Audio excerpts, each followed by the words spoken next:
Picture this. It's 9:47 in the morning, June 14th, New York City. Electronic tickers that line the walls of the stock exchange are flashing an unbroken sea of red. Numbers are falling so fast that traders have stopped shouting and are simply staring, frozen at their screens. In less than 15 minutes, the U.S. stock market has shed more than $2.3 trillion in value. Every financial network goes into breaking news mode. Anchors on CNBC, Bloomberg, and the BBC repeat the same phrase over and over. The reason is unclear, but here's what they don't know yet. In Washington, inside a hearing room packed with reporters, cameras, and lawmakers, one person is walking in who doesn't know exactly why this happened. Her name is Jasmine Crockett, and clutched in her hands is a thick red stamped folder that's about to change everything. She doesn't rush. She doesn't smile for the cameras. She walks straight down the center aisle, the echo of her heels matching the slow, deliberate rhythm of her breathing. On the folder's cover, in bold black letters, 2 words, classified material. And sitting in the front row, leaning back in his chair with a faint smirk, is Donald Trump. What you're about to hear is not a theory.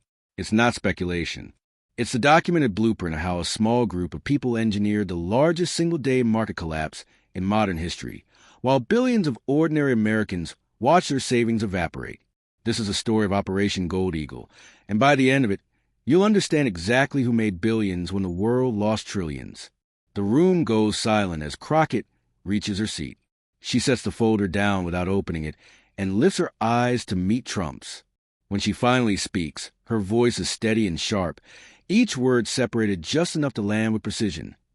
This morning, the American people woke up to chaos in the markets. And today, they will find out exactly who made billions when it happened. The silence that follows is electric. Trump's smirk fades. Journalist pens are already scratching across notepads. Crockett slowly opens a folder, and inside is a stack of documents thick enough to make the paperclip strain. She places her hand over the top page as though holding back a flood. "This is not a theory," she says. "This is evidence. Evidence that arrived in my office 3 days ago with no return address, but with instructions I could not ignore. It's called Operation Gold Eagle. Can you believe this?" Here's where it gets absolutely insane. She begins to paint the picture of what's happening beyond that hearing room. In New York, ordinary Americans are watching their retirement accounts shrink in real time. In Texas, small business owners are seeing credit lines frozen by nervous banks. From London to Tokyo, shock waves are hitting so hard that central banks are already meeting behind closed doors. But in this room, she's about to talk about the people who didn't lose. The people who made money while the rest of the world was bleeding. She slides one document halfway into view, dense with figures and dates. What I'm about to present will connect events, accounts, and actions that until now have been kept apart on purpose. Separate pieces don't look dangerous until you see how they fit. Then comes a word that makes everyone freeze. This morning's collapse was not an accident. It was engineered. Think about that for a moment. Engineered. While millions of people are losing their life savings, someone is sitting in a room planning exactly how to profit from their misery. But wait until you hear what she reveals next. 3 days earlier, an unmarked envelope appeared on her desk before sunrise. No return address, no courier log, just sitting there in the darkness. Inside was this massive stack of documents with a single handwritten note. Operation Gold Eagle. Someone who knew exactly what they were risking wanted this information to see daylight. The first page reveals a timeline.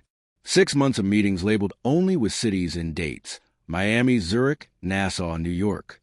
Then, 1 week ago, the word trigger in bold red type.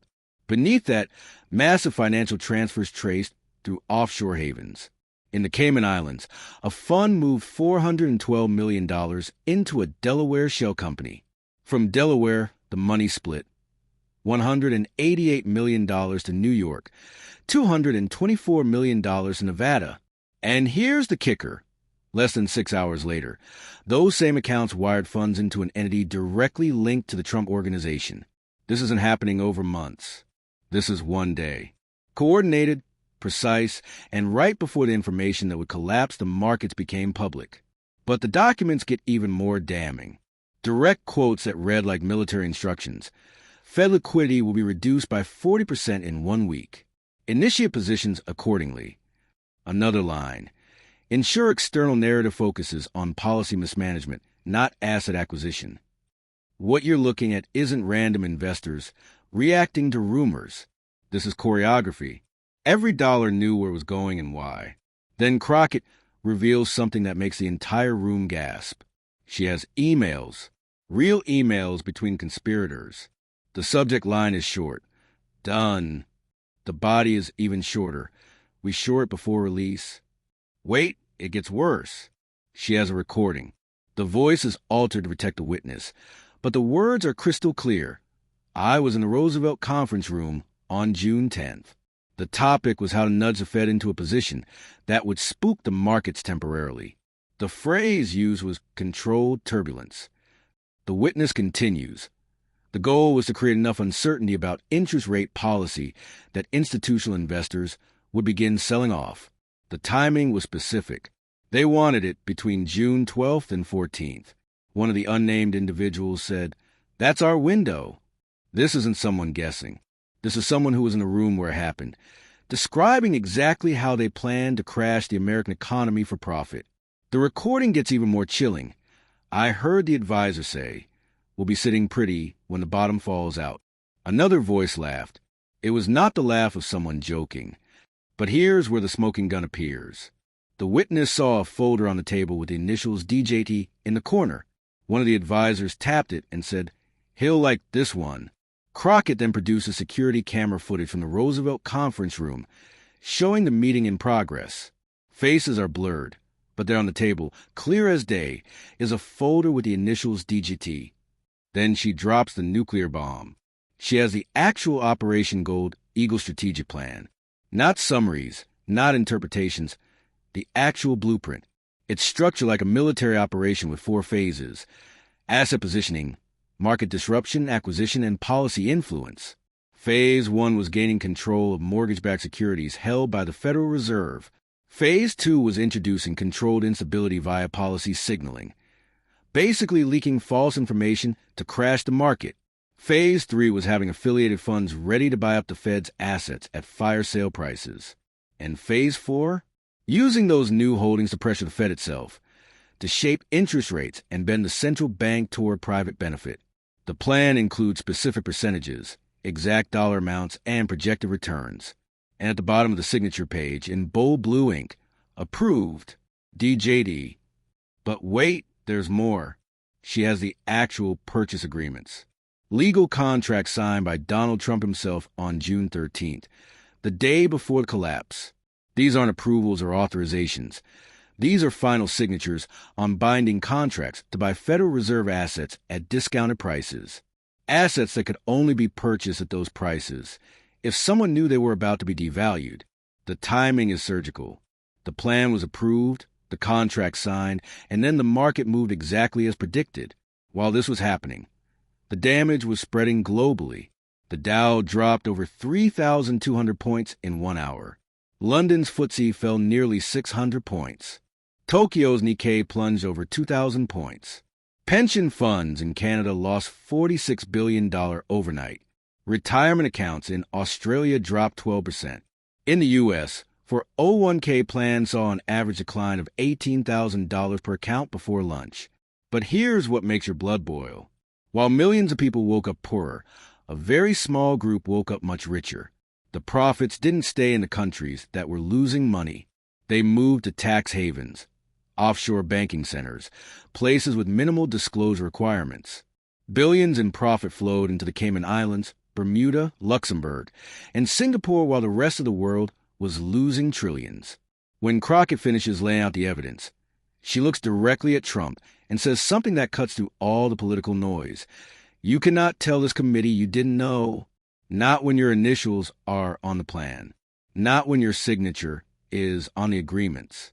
Not when the witness saw your folder in the room where the strategy was laid out." Her voice gets quieter but more intense. You use the Fed as a tool. You use the market as a weapon. And you use the public as collateral. You didn't just gamble with numbers. You gamble with lives. And there is no higher betrayal than that. Trump sits there silent, His smirk is long gone.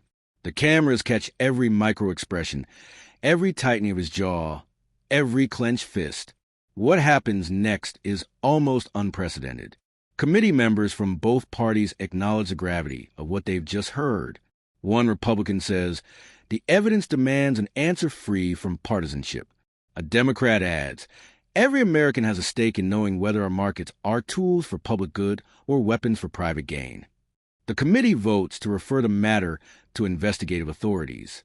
It's not a verdict, but it's the first step toward accountability. As Trump leaves without a word, Crockett makes one final statement. Money can buy influence. It can buy friends. It can buy silence. But it cannot erase the truth. And when the truth is loud enough, it can strip away the power money tries to protect. Outside, facing a wall of reporters, she gives one last quote that captures everything.